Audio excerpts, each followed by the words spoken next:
ಸರಿ, ರಸ್ತೆಗೆ ಬಂದಿರುವಂಥ ಜಾಗ 3 ಎಕರೆ. ಈ ರೋಡ್ಗೆ ಹೆಚ್ಚು ಕಮ್ಮಿ ಒಂದು 200-250 ಅಡಿ ಐತೆ. ಒಂದು ಕಡೆ ಮೊಂಡ್ ರಸ್ತೆ, ಒಂದು ಕಡೆ ತಾರ್ ರೋಡು. ಊರಿಗೆ ಅಟ್ಯಾಚ್ ಆಗಿರುವಂಥ ಜಾಗಗಳೆಲ್ಲ ನೋಡಿ, ಫಾರ್ಮ್ ಹೌಸ್ಗಳೆಲ್ಲ ಮಾಡ್ಕೊಂಡಿದ್ದಾರೆ. ಊರಿಗೆ ಅಟ್ಯಾಚ್ ಆಗಿರುವಂಥ ಜಾಗ ನೋಡಿ. ಲ್ಯಾಂಡ್ ಕಡೆ ತೋರಿಸ್ತಿದ್ದೀನಿ. ಇದೇ ಲ್ಯಾಂಡು 2.75-3 ಎಕರೆ ಬರ್ತದ. ಆ ಕಡೆ ಮೊಂಡ್ ರಸ್ತೆ, ಮನೆ ಕಡೆಗ ಲೈಟ್ ಕಂಬ. ಈ ಕಡೆ ತಾರ್ ರೋಡು, ಆ ಕಡೆ ಹಿಂದುಗಡೆ ರೋಡ್ ಬರ್ತದ. ಜಾಗ ಮಾತ್ರ ಸೂಪರ್ ಆಗಿದೆ ನೋಡಿ. ಒಳ್ಳೆ ಒಂದೇ ಮಟ್ಟ ಲೆವೆಲ್ ಐತೆ. ಕನಕಪುರ ಮಳವಳ್ಳಿ ಹೈವೇ ರೋಡಿಂದ ಒಳಗಡೆಗೆ ಒಂದು 3 ಕಿಲೋಮೀಟ್ರು. ಬೆಂಗಳೂರಿಂದ 80 ಕಿಲೋಮೀಟ್ರ್, 80-85 ಕಿಲೋಮೀಟ್ರ್ ಆಗುತ್ತಾ ನೋಡಿ. ರಸ್ತೆಗೆ ಅಟ್ಯಾಚ್ ಆಗಿರುವಂಥ ಜಾಗ ಮಾತ್ರ ಸೂಪರ್ ಆಗಿದೆ. 2 ಕಡೆ ರಸ್ತೆ.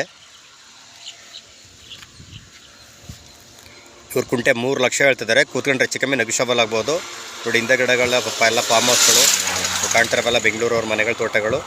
ಈ ಕಡೆ ಊರಿಗೆ ಅಟ್ಯಾಚ್ ಆಗಿರುವಂಥ ಜಾಗ. ಒಂದು ಕಡೆ ತಾರ್ ರೋಡು, ಒಂದು ಕಡೆ ಮೊಂಡ್ ರೋಡು. ಜಾಗ ನೋಡಿ ಸೂಪರ್ ಆಗಿದೆ.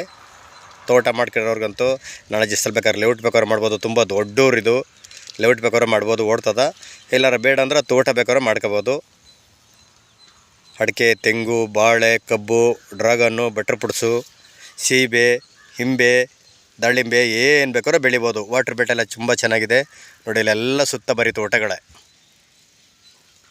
ಒಳ್ಳೆ ಲೊಕೇಶನಲ್ಲಿದೆ.